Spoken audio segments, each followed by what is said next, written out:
big changes in television, exciting changes.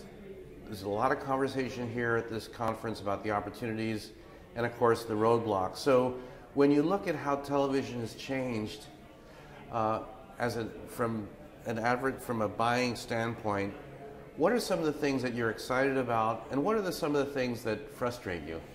Okay, I think television has morphed into actually television. It's just it's the same content in many cases being distributed on now 4 screens instead of just the one. I think the other major change has happened is we've moved from a linear live or even PVR time-shifted environment into an on-demand environment where increasingly the consumer, and particularly those who are dubbed millennials, those 15, 34-year-olds, they decide what they want to watch, when they want to watch it, on which device, which usually is the best possible screen.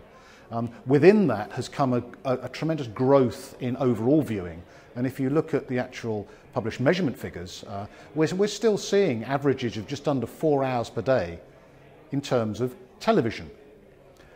There are, of course, other video opportunities which have come to the marketplace over the last few years through the arrival of the web, and the most immediate that come to mind are Google with YouTube and indeed Facebook.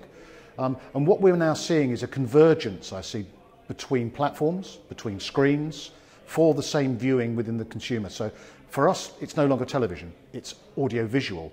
And each of those audio-visual opportunities, where there is an advertising-supported opportunity, and whether that advertising or that brand communication is either paid or is owned, or potentially is what's called earned within the social networking, that opportunity is a way of reaching consumers with brand messages.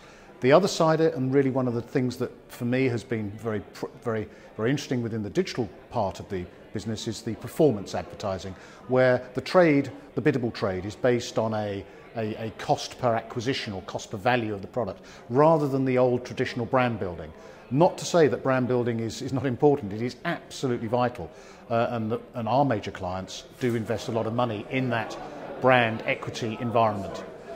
The barriers that are arising unfortunately are the fact that the television industry, and indeed the digital industry, is progressing at different rates in different regions and different countries, that the business monetizations model change from country to country, often due to local governmental regulatory authorities and constraints on the marketplace. But most importantly of all for me, and this I think is where mobile in particular has been constrained as a video opportunity, is in measurement. Whether that be the measurement of audiences and consumers in terms of the targeting opportunity, or in terms of the trading currency. And the fact that here we are in 2015, and for television we're still trading in GRPs, and in online there is some still trading within impressions and CPMs, although increasingly online trading, because of the data wealth that we get within the digital marketplace, we can begin to look at much wider key performance indicators. And the key thing behind all of this is that the advertiser, the client who has the brands, they are looking to either build equity in that brand, or they're looking to make sales. And those are measurable sales off the shelf against some very, very tight key performance indicators. And so every dollar, pound, euro they spend, they have to see a return on that investment.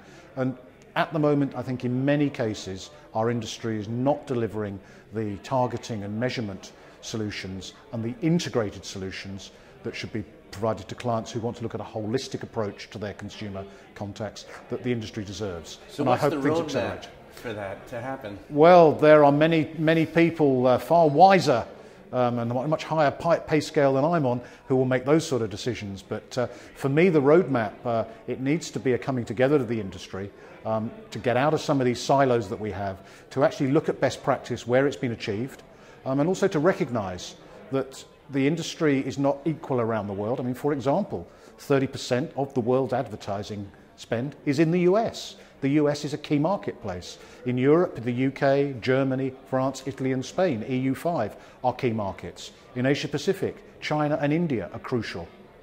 And in Latin America, Brazil, with with their upcoming Olympics as well, is a real powerhouse there. All of them have completely different solutions to actually servicing their television audience measurement, although they may use the same meters. But in terms of incorporating online premium video or VOD, all at very, very different stages of development. So we've got to take best practice where it exists and actually cross-fertilise and begin to build, as an industry, solutions, not isolated silos that unfortunately some of the more technology-orientated companies have been prevalent in doing up until now.